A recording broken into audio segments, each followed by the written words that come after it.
तो भाई ये देखें, ये एक पीछे जो है ना बोर्ड गिरा पड़ा है, ये कोई जो है ना गाड़ी मार के गया है या कुछ करके गया है। तो ये अदर साइड ऑफ ऑस्ट्रेलिया है, ऐसा नहीं है कि सिर्फ पाकिस्तान में ये चीज़ें होती हैं। आप देख लें या ऑस्ट्रेलिया के अंदर भी इस तरह के बोर्ड गिरे पड़े होते हैं। तो बताने का मकसद ये होता है कि पाकिस्तान में ही नहीं होती ये सारी चीज़ें, पूरी वर्ल्ड वाइड होती हैं। हम लोग अपनी कंट्री की बेवजह क्रिटिसाइज़ करते हैं और इन चीज़ों को हमारा मीडिया ज़्यादा हाईलाइट करता है, लेकिन देखें ये सब यहाँ पे भी होता है। तो पाकिस्तान से प्यार करें। अस्सलाम वालेकुम and welcome to a brand new episode. कैसे हैं भाई आप लोग? आई होप कि आप लोग खैरियत से होंगे और अपना बहुत अच्छे से ख्याल कर रहे होंगे। आज के एपिसोड में 3 चीज़ें आपके साथ शेयर करूंगा। और पहली चीज़ ये है कि आपने लास्ट एपिसोड में देखा होगा कि मैं प्रूफ ऑफ एज कार्ड के लिए गया था, जो कि एज एन आईडी कार्ड जो है हम यहाँ पे यूज़ करते हैं। अगर आपने वो वाली वीडियो नहीं देखी, उसके अंदर मैंने पूरा प्रोसेस बताया था कि क्या क्या चीज़ें डॉक्यूमेंट्स रिक्वायर्ड होती हैं और किस तरह से होता है। तो उस वीडियो का लिंक जो है आप नीचे डिस्क्रिप्शन में देख सकते हैं।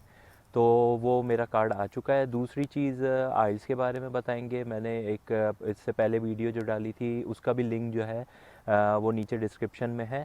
तो अब जो उसके बाद जो वो तो मैंने ओवरव्यू आपको दिया था कि कितने पॉइंट्स रिक्वायर्ड होते हैं। तो पहला स्टेप आइल्स की तरफ आ जाता है। थोड़ा सा हम आइल्स को आज डिस्कस करेंगे और लास्ट में हम ड्राइविंग क्लासेस के बारे में बात करेंगे। तो इसी वीडियो को बिल्कुल भी मिस नहीं कीजिएगा। और अगर आपने अभी तक मेरे चैनल को सब्सक्राइब नहीं किया है तो मेरे चैनल को सब्सक्राइब करें और साथ में लगे बेल आइकन को ज़रूर प्रेस कर दें। तो चलिए अपने वीडियो को स्टार्ट करते हैं।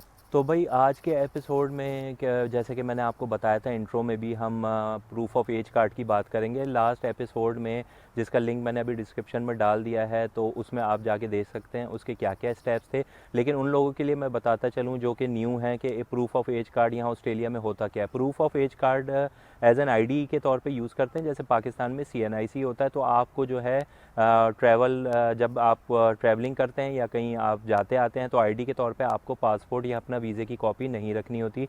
तो प्रूफ ऑफ एज कार्ड जो है वो मोर देन इनफ होता है यहाँ के लिए। मेरा प्रूफ ऑफ एज कार्ड ये है जो कि आ गया था। इसके सारे स्टेप जो हैं डिस्क्रिप्शन में एक वीडियो है, उसमें आप देख सकते हैं। तो मेरा प्रूफ ऑफ एज कार्ड आ गया है। अब यह है कि मुझे पासपोर्ट लेके कैरी नहीं करना पड़ेगा, चलना नहीं पड़ेगा, और या कोई वीज़े की कॉपी।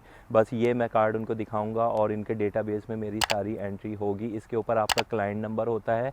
इन माय केस मैंने जो है अपनी जो सेंसिटिव डिटेल्स हैं या कॉन्फिडेंशियल डिटेल्स हैं उनको ब्लर कर दिया है।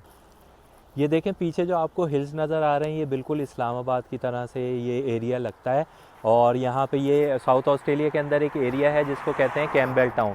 तो यहाँ पे मैं आया हुआ हूँ। यहाँ पे आने के बाद बिल्कुल उसी तरह फील होता है जब हम लोग छुट्टियाँ गुजारने के लिए इस्लामाबाद जाते हैं। तो वहाँ पे ये जैसे बैकग्राउंड में आपको पीछे हिल्स नज़र आ रहे हैं, ये उसी तरह से नज़र आते हैं। तो मुझे उन हिल्स का नाम नहीं पता है, लेकिन आप अगर इस्लामाबाद से हैं और आपको उन हिल्स का नाम पता है तो फिर आप वो कमेंट्स में मुझे बताइए कि उन हिल्स को क्या कहते हैं। ये साउथ ऑस्ट्रेलिया के अंदर बिल्कुल इस्लामाबाद वाला लुक देता है। अच्छा, अब यहाँ पे मैं क्यों आता हूँ? यहाँ पे मैं इसलिए आया हूँ कि यहाँ एक पाकिस्तानी फैमिली है, वो फ़ूड बहुत अच्छा बनाते हैं। तो मैंने उनसे फ़ूड ऑर्डर किया था क्योंकि आजकल मेरी तबीयत थोड़ी सही नहीं चल रही थी, तो मैं कुकिंग कर नहीं सकता था। अमूमन मैं अपनी कुकिंग खुद ही करता हूँ। तो मैंने यहाँ पे फ़ूड ऑर्डर किया था, उन्होंने फ़ूड मेरा रेडी कर दिया है। मैं बस अब उनके घर की तरफ जा रहा हूँ और बहुत ही भाई टेस्टी फ़ूड होता है।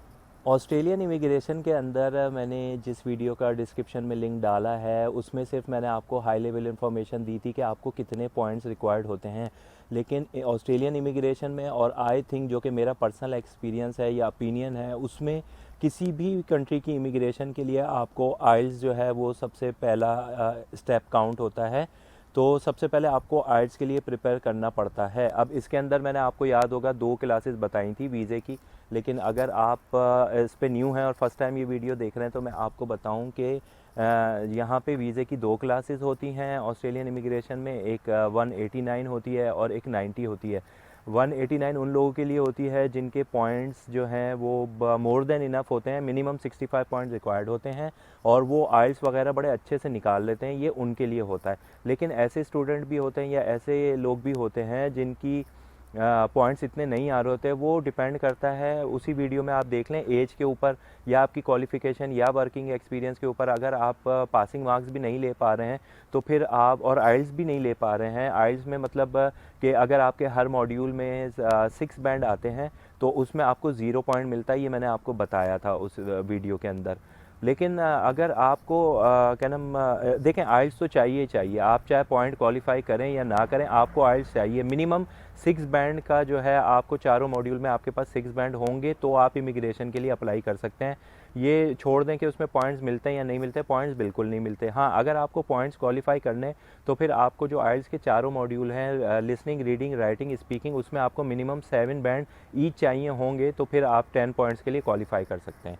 लेकिन फॉर एग्जांपल आप एज में भी आपके पॉइंट्स इतने अच्छे नहीं बन रहे हैं, आपका वर्किंग एक्सपीरियंस में बन रहे हैं, क्वालिफिकेशन में बन रहे हैं, लेकिन आप आइल्स नहीं कर पा रहे हैं क्लियर 7 ईच के साथ, तो फिर आप स्टेट स्पॉन्सर की तरफ जाते हैं। स्टेट स्पॉन्सर में ये होता है कि स्टेट, जिस स्टेट के थ्रू भी आप अप्लाई कर रहे हैं, वो अगर आप सक्सेसफुल क्वालिफाई कर लेते हैं तो वो आपको 5 पॉइंट्स देती है एक्स्ट्रा, तो वो आपके जो है इस ये टोटल 65 पॉइंट्स में ऐड हो जाते हैं। फॉर एग्जांपल अगर आप 60 के ऊपर आके लाइज करते हैं तो फिर 5 पॉइंट्स आपको at the time of sponsor जो है वो आपको स्टेट दे देती है, तो आपके 65 पॉइंट्स हो जाते हैं।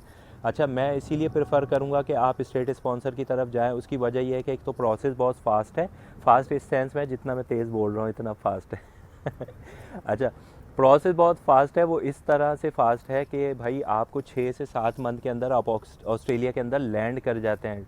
जी हाँ, मैं बिल्कुल आपको सच बता रहा हूँ, और ये आप 6 मंथ के अंदर ऑस्ट्रेलिया में लैंड कर जाते हैं एज़ कम्पेयर टू 189, जिसमें आपका 12 मंथ का तो सिर्फ सिक्योरिटी चेक है, उसमें आपको 1 साल तक तो आपका सिक्योरिटी चेक्स करते हैं। वो पाकिस्तान में कौन सी एजेंसीज़ हैं या ऑस्ट्रेलिया किस तरह करता है उसकी नॉलेज मुझे भी नहीं है, बहरहाल वो करता पाकिस्तान की कुछ एजेंसी हैं उनके थ्रू है। तो ये चीज़ हो गई। तो मैं आपको क्या कहते हैं रिकमेंड करूँगा कि आप जो है स्टेट स्पॉन्सर की तरफ जाएं। बस उसमें एक शर्त ये होती है कि भाई आपको 2 साल उस स्टेट में गुजारना होता है, उस स्टेट में गुजारना होता है यहाँ पे आने के बाद। पाकिस्तान में आपके जहन में यही होता है कि यार ऑस्ट्रेलिया में ही रहना है ना, ठीक है गुजार लेंगे, लेकिन ये काफ़ी थोड़ा सा टफ होता है। लेकिन मैं आपको डीमोटिवेट नहीं करता, कोई भी चीज़ जो है आपके लिए मुश्किल नहीं होती है। वंस कि आपके जो गोल है वो सक्सेस है तो फिर आपको कोई भी चीज़ जो है वो आपके लिए हर्डल नहीं बनती है। तो ये चीज़ हो गई। चलें, अब ये काफ़ी बात हो गई, अब आ जाते हैं आइल्स की तरफ। आइल्स के लिए जो है सबसे बेहतरीन बुक है, बहुत सारा मटेरियल अवेलेबल है ऑनलाइन। आप किसी भी चीज़ को नहीं देखिएगा, मैं आपको सच बता रहा हूँ, टू बी वेरी ऑनेस्ट, आप किसी भी चीज़ को नहीं देखिएगा।